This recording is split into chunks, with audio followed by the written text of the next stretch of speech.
Good afternoon on what is a bright, clear and cold day.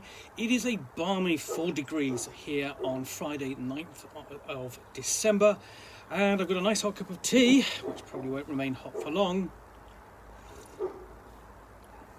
and some parcels to unbox. And I'm going to start with this one, which is from Waterstones. So cracking this one open.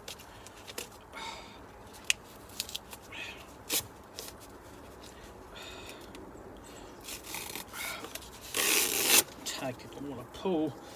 Go. Okay, so if I open that up, nope, slide that out. And what I've got is a copy of Law Olympus 2nd edition. This is volume 2 by Rachel Smythe. It's part of the basically ongoing web series, which has been collected into 2 volumes so far. The Scandalous Gossip, Wild Parties and Forbidden Law. Witness what the gods do after dark in this stylish and contemporary reimagining of one of the mythology's best known stories from creator Rachel Smythe. Persephone was ready to start a new life when she left the mortal realm for Olympus. However, she quickly discovered the dark side of her glamorous new home, from the relatively minor gossip threatening her reputation to a realm-shattering violation of her safety by the conceited Apollo. And she's struggling to find her footing in the fast-moving realm of the gods. Hades is also off balance, fighting against his burgeoning feelings for the young goddess of spring while maintaining his lonely rule of the underworld. As the pair are drawn ever closer, they must untangle the twisted webs of their past to present to build towards a new future. This edition of Smythe's new original Eisner-nominated webcomic Law Olympus features a brand new exclusive short story and brings the Greek pantheon into the modern age in a sharply perceptive and romantic graphic novel. So this collects episodes 26 to 49 of the #1 webtoon comic Law Olympus. So yeah, what's great, the thing is, what's great about this sort of thing is that you have, you can go and read this online, but that's not a problem, but essentially you're going to get extra content with this, and it's a lovely new edition, which I'll show you. So say as it is signed, if I can find it, where are we? It says it's signed anyway. And I've been visited by the cat, who is not ours. What's the exclusive edition? Sorry. So here we go. So you have this very sort of like rich palette working from sort of like to give quite deep, almost neon colours there.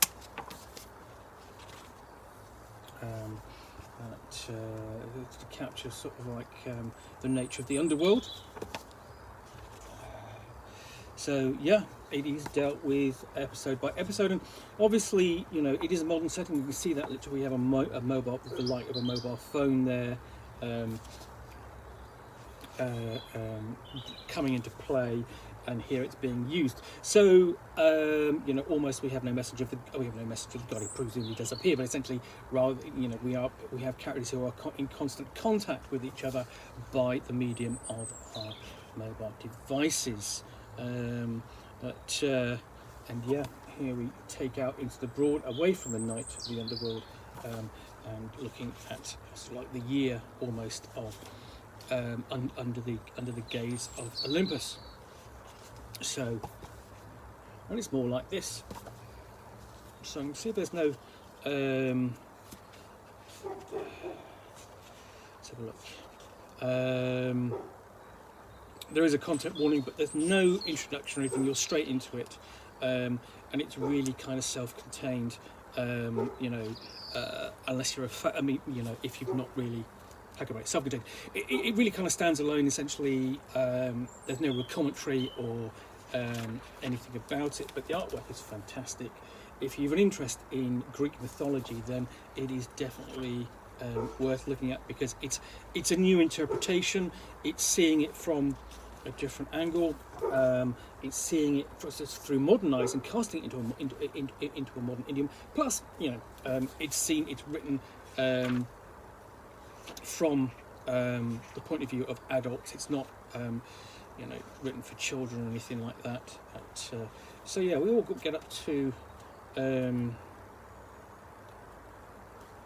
last bit here, and thus we come to, and that's the last bit, to chapter 14, episode 49, and we have a very quick, so essentially, and essentially, this is the extra tale which comes at the end. Sort of like fits in between sort of like episode 47. It's just a little extra at the end for fans, exclusive to this edition as far as I'm aware. And there, essentially, we have details about Rachel Smythe, where she can be contacted. That's very simple. So, what I like, in some ways, there's no real voice of the author in terms of she's not written a foreword or any details about herself or anything like that. So it really does kind of focus on the work. So yeah, that's Lore and Olympus, Volume 2. This I'm going to be giving as a gift to a couple of people this forthcoming festive season. So yeah, Lore and Olympus, Volume 2. Anyway, hope you've enjoyed this unboxing in the Nook. If you have, then please do click on the like button down below, and of course, if you've got any comments or feedback, I do appreciate you taking the time to post those. Okay, in the meantime, if you'd like to be alerted to yet more unboxings in the Nook, where you'll see me out here with a box from which I will extract a book or game and chat about to the best extent of my knowledge for roughly 10 minutes or so, all of course accompanied by a nice hot cup of tea. And in this case, a cat who's not ours, who needs a warm lap, then please do click on the subscribe button down below. In the meantime, thanks again for watching. I'll be back again soon with another unboxing in the Nook. Bye for now.